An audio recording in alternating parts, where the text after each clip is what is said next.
ನೆಲಗಟ್ಟಿನಲ್ಲಿ ಅವರಿದ್ದಂಥವ್ರು ಮತ ಹಾಕ್ತಿರ್ತಾರೆ.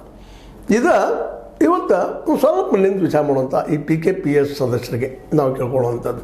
ಯಾಕಂದರೆ ಈ ಸಂಘ ಮತ್ತು ಸಹಕಾರ ತತ್ವದ ಮೇಲೆ ನಿರ್ಮಾಣ ಆದಂಥ ಈ ಸಂಸ್ಥೆಗಳು ವಿಶೇಷವಾಗಿ ರೈತರ ಸಲುವಾಗಿನ ರೈತರಿಗಾಗಿನ ಇರುತ್ತಿರುವಂಥ ಸಂಸ್ಥೆಗಳು.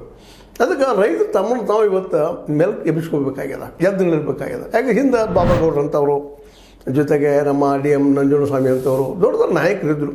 ನಿಜವಾಗಿಯೂ ಅನೇಕ ನಮ್ಮ ಅಪ್ಪನ ಗೌಡ್ರಂಥವರು ವಿಶೇಷವಾದಂಥ ಶ್ರೇಷ್ಠ ನಾಯಕರು ಇದ್ದಾರೆ ನಮ್ಮಲ್ಲಿ. ಈಗ ಇದ್ದವರಲ್ಲಿ ಯಾರಿದ್ದಾರೋ ಅದು ನೀವು ಹುಡುಕಬೇಕಾಗಿದೆ. ಇಷ್ಟ ಅಪ್ಪನ ಗೌಡ್ರಂಥವರು ದೊಡ್ಡ ನಾಯಕರು, ಅಥವಾ ನಾವು ಈಗ ಹೇಳಿದವರು ಅನೇಕ ನಾಯಕರು, ರೈತ ನಾಯಕರು ಬರ್ತಾ ಇದ್ದಾರೆ. ಅವರು ಈ ರೈತರ ಸಲುವಾಗಿ ಹೋರಾಟ ಮಾಡಿದರು. ಆದರೆ ನಮ್ಮ ರೈತರಲ್ಲಿ ಶಿಕ್ಷಣದ ಕೊರತೆಯಿಂದಾಗಿ ತಿಳುವಳಿಕೆ ಸ್ವಲ್ಪ ಕಡಿಮೆ ಏನೋ ಅಂತ ಅನ್ನಿಸ್ತದೆ. ಬುದ್ಧಿವಂತರು ಸಾಕಷ್ಟು ಅದ, ಅನುಭವ ಸಾಕಷ್ಟು ಅದ. ಆದರೆ ಒಂದು ನಂಬಿಕೆ ಬೋಳೆ ಸ್ವಭಾವ ಅಂತಿಲ್ಲ ನಾವು, ಎಲ್ಲರೂ ನಂಬುವಂಥ ವಿಷಯ. ಇವ್ರು ನಮ್ಗೆ ಒಳ್ಳೇದು ಮಾಡ್ತಾರಪ್ಪ.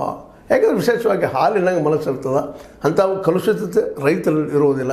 ಹೀಗಾಗಿ ರೈತರು ಹೇಳಿದನೆಲ್ಲ ನಮ್ಗೆ ಹೋಗಿ ಅವ್ರು ಹೇಳಿದಂಗೆ ಹೋಗ್ತಾ ಇರ್ತಾರೆ. ಅದರಿಂದ ಕೆಲವೊಮ್ಮೆ ರಾಜಕೀಯ ನಾಯಕರಿಗೆ ಒಳ್ಳೇದು ಆಗಿದೆ ಅದೇ ಕಾಲಕ್ಕೆ. ಅದರಿಂದ ಅವರು ಲಾಭನ ಮಾಡ್ಕೊಂಡಿದ್ದಾರೆ. ಇನ್ನು ಕೆಲವೊಬ್ಬರು ಅದನ್ನು ತಮಗೆ ಹೇಗೆ ಬೇಕು ದುರುಪಯೋಗ ಮಾಡ್ಕೊಂಡಿದ್ದಾರೆ, ಇಲ್ಲ ಅಂತಲ್ಲ. ಅದಕ್ಕೆ ಇವತ್ತು ನಮ್ಮ PKPS ಎಲ್ಲ ಸದಸ್ಯರು ಸ್ವಲ್ಪ ನಿಂತು ವಿಚಾರ ಮಾಡಿ